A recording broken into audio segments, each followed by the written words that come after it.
Putin ഈ Russia Ukraine യുദ്ധം നീണ്ടുപോകണമെന്ന് ആഗ്രഹിക്കുന്നോ ഇല്ലയോ? പാശ്ചാത്യ രാജ്യങ്ങൾ അങ്ങനെ തന്നെയാണ് ആഗ്രഹിക്കുന്നത് എന്ന് പറയാം.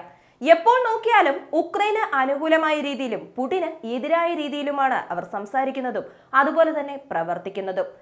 നാറ്റോ എക്സ്പാൻഷനാണ് ഈ യുദ്ധത്തിന്റെ പ്രധാന കാരണം. ആ നാറ്റോ എക്സ്പാൻഷൻ ഒരിക്കലും നടക്കില്ല, നിങ്ങളുടെ ഏരിയയിലോട്ട് പോലും ഞങ്ങൾ വരില്ല എന്നും പറഞ്ഞ് ബെർലിൻ വോൾ തകർത്ത സമയത്തും അമേരിക്ക റഷ്യക്ക് കൊടുത്ത വാക്ക് പാലിച്ചില്ല എന്നതാണ് റഷ്യയുടെ ആരോപണം. ഇപ്പോഴത്തെ നാറ്റോ എക്സ്പാൻഷൻ എന്നത് സ്വീഡൻ പ്രവേശിച്ചതാണ്. 32ാമത് രാജ്യമായി സ്വീഡൻ നാറ്റോയിൽ അംഗമായി കഴിഞ്ഞു. അങ്ങനെ നാറ്റോ എക്സ്പാൻഷനും നടന്നു കഴിഞ്ഞു. ബാക്കി എന്തൊക്കെയാണ് നടന്നിട്ടുള്ളത് എന്ന് ഈ ഒരു വീഡിയോയിലൂടെ അറിയാൻ പോകുന്നു. വീഡിയോയിലേക്ക് പോകുന്നതിന് മുമ്പ് ഇതുവരെ ചാനൽ സബ്സ്ക്രൈബ് ചെയ്തില്ല എന്നുണ്ടെങ്കിൽ ചാനൽ അത് സബ്സ്ക്രൈബ് ചെയ്യുക. വോയിസ് ഓഫ് വിക്കിയിലേക്ക് എല്ലാവർക്കും സ്വാഗതം. Sweden officially joints NATO. ഇത് വളരെ പ്രധാനപ്പെട്ട ഒരു വാർത്തയാണ്. സ്വീഡൻ നാറ്റോയിൽ അംഗമായതു മുതൽ നാറ്റോയോട് ചോദിക്കുന്നു, നിങ്ങളുടെ ട്രൂപ്സിനെ ഉക്രൈനിലേക്ക് അയക്കുമോ എന്ന്. അതിന് സ്വീഡൻ പറഞ്ഞ മറുപടി എന്താണെന്ന് വെച്ചാൽ, ഈ ഒരു സംഘടന അതിനുവേണ്ടി ആരംഭിച്ചതല്ല, മാത്രമല്ല അത് ഞങ്ങളുടെ ജോലിയുമല്ല. ഈ നാറ്റോ എന്ന സംഘടനയിൽ ഞങ്ങൾ അംഗമാകണമെന്നുണ്ടായിരുന്നു, അംഗമായി, അത്രയുള്ളൂ എന്നും പറഞ്ഞ് ആ ചോദ്യത്തിന്റെ ഉത്തരം അവസാനിപ്പിച്ചു. അടുത്തത് വളരെ പ്രധാനപ്പെട്ട മറ്റൊരു അപ്ഡേറ്റ് എന്നത് ഒഡേസ തുറമുഖത്തിൽ റഷ്യയുടെ തുടരാക്രമണം നടന്നുകൊണ്ടിരിക്കുന്നു എന്നതാണ്. സാധാരണ ഒഡേസ തുറമുഖത്തിൽ എപ്പോഴും റഷ്യയുടെ ആക്രമണം ഉണ്ടാകുന്നതാണ്. എന്നാൽ ഇപ്പോഴുള്ള ഈ ഒരു ആക്രമണം എന്തുകൊണ്ട് വലിയൊരു ചർച്ചാ വിഷയമായി എന്ന് ചോദിക്കുകയാണെങ്കിൽ, റഷ്യയുടെ ഈ തുടരാക്രമണം നടന്ന ആ ഒരു സമയത്ത് അവിടെ ഉണ്ടായിരുന്നത് ആരാണെന്ന് വെച്ചാൽ ഉക്രൈന്റെ പ്രസിഡന്റായ സെലൻസ്കിയും അതുപോലെ തന്നെ ഗ്രീക്കിന്റെ പ്രൈം മിനിസ്റ്ററും ഉണ്ടായിരുന്നു. ഈ രണ്ടുപേരും ഒഡേസ തുറമുഖത്തിൽ നിന്നും ഡിസ്കസ് ചെയ്തുകൊണ്ടിരുന്ന ആ ഒരു സമയത്താണ് റഷ്യയുടെ തുടരാക്രമണം ഉണ്ടായിരുന്നത് എന്ന് പറയപ്പെടുന്നു. ഇങ്ങനെ ഒരു തുടരാക്രമണം റഷ്യ ചെയ്തതിനെ തുടർന്ന് യൂറോപ്യൻ യൂണിയൻ രാജ്യങ്ങളായാലും മറ്റു പല രാജ്യങ്ങളായാലും അവർ അപലപിച്ചിട്ടുണ്ട്. അവർ പറഞ്ഞത് എന്താണെന്ന് വെച്ചാൽ, മറ്റു രാജ്യത്തിലെ പ്രൈം മിനിസ്റ്ററോ പ്രസിഡന്റോ ഇതുപോലെയുള്ള ആളുകൾ വന്ന് നിൽക്കുന്ന സമയത്ത് എന്തുകൊണ്ട് റഷ്യ ഇങ്ങനെ ഒരു ആക്രമണം നടത്തണം? റഷ്യ ചെയ്തത് മനുഷ്യത്വപരമായ കാര്യമല്ല.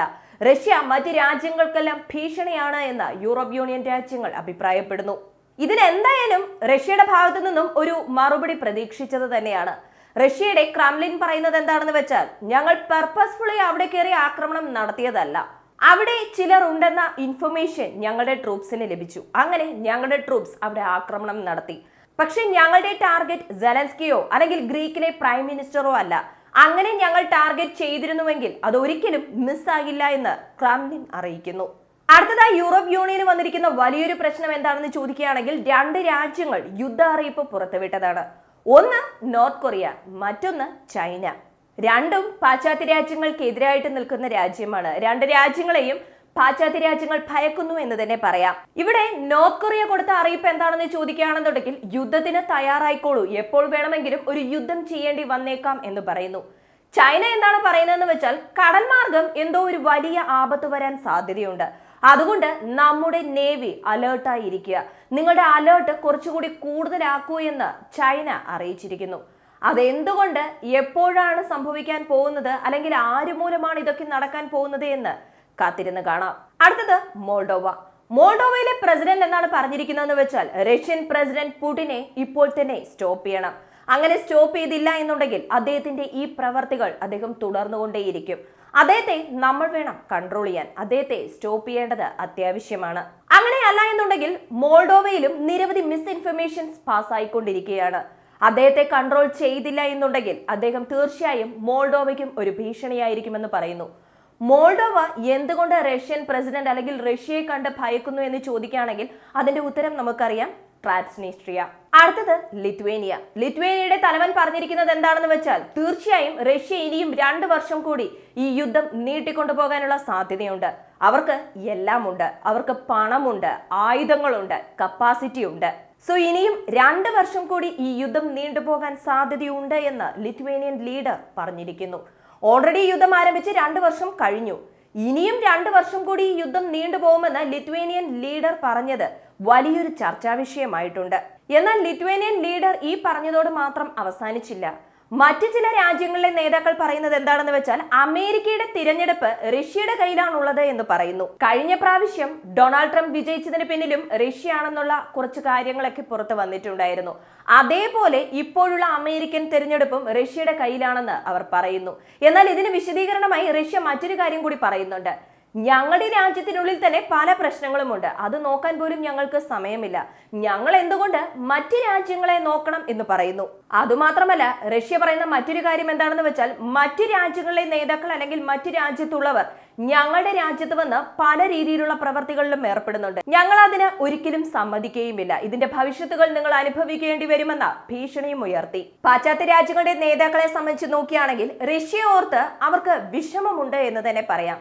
റഷ്യ ആക്രമിക്കപ്പെടുന്നതുകൊണ്ടോ റഷ്യ ആക്രമിക്കുന്നത് കൊണ്ടോ അല്ലാതെ നമ്മൾ സപ്പോർട്ട് ചെയ്യുന്ന ഉക്രൈൻ പരാജയപ്പെട്ടുകൊണ്ടിരിക്കുന്നു, അല്ലെങ്കിൽ റഷ്യയാൽ ആക്രമിക്കപ്പെടുന്നു എന്നതോർത്താണ്. സോ റഷ്യ ഓർത്ത് പാശ്ചാത്യ രാജ്യങ്ങൾ ഇങ്ങനെ വിഷമിക്കുന്നുവെങ്കിൽ ഉക്രൈന് ആവശ്യമായ ആയുധങ്ങൾ, മാരക ആയുധങ്ങൾ കൊടുത്ത് സഹായിക്കണം എന്നതാണ് പാശ്ചാത്യ രാജ്യങ്ങളുടെ ആഗ്രഹവും. പക്ഷെ അവസാനമായി ഉക്രൈനെ വിജയിപ്പിക്കണമെന്നൊക്കെ പറയുന്ന സമയത്ത് ഉക്രൈൻ ഇനി ഒരു കൗണ്ടർ ഒഫൻസീവിന് തയ്യാറാവുമോ എന്ന ചോദ്യം ഉയരാം.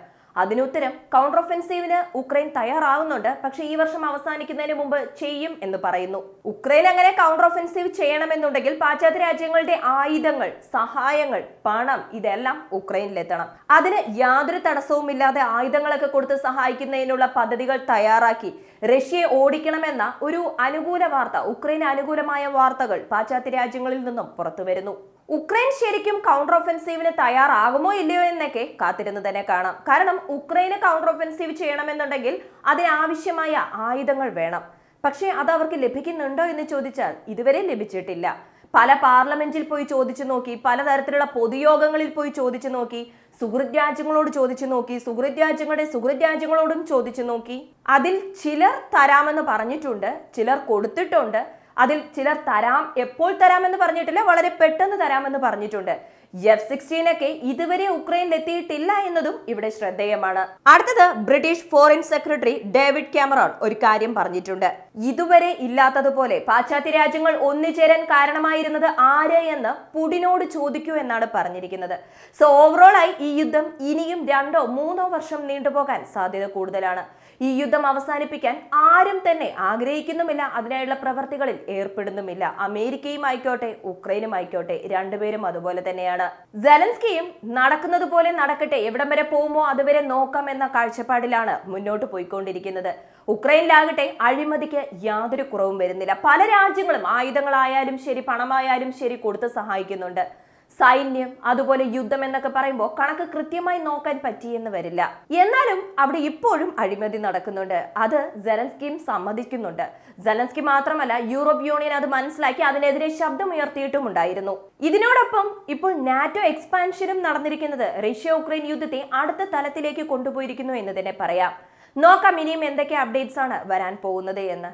ഈ ഒരു അപ്ഡേറ്റിനെ കുറിച്ചുള്ള നിങ്ങളുടെ അഭിപ്രായം മറക്കാതെ കമന്റായി ചേർക്കുക. വീഡിയോ ഇഷ്ടമാവുകയാണെങ്കിൽ ലൈക്ക് ചെയ്യുക, ഷെയർ ചെയ്യുക, ചാനൽ ഒന്ന് സബ്സ്ക്രൈബ് ചെയ്ത് സപ്പോർട്ട് ചെയ്യുക. വീണ്ടും അടുത്ത വീഡിയോയിൽ കാണാം. നന്ദി, നമസ്കാരം.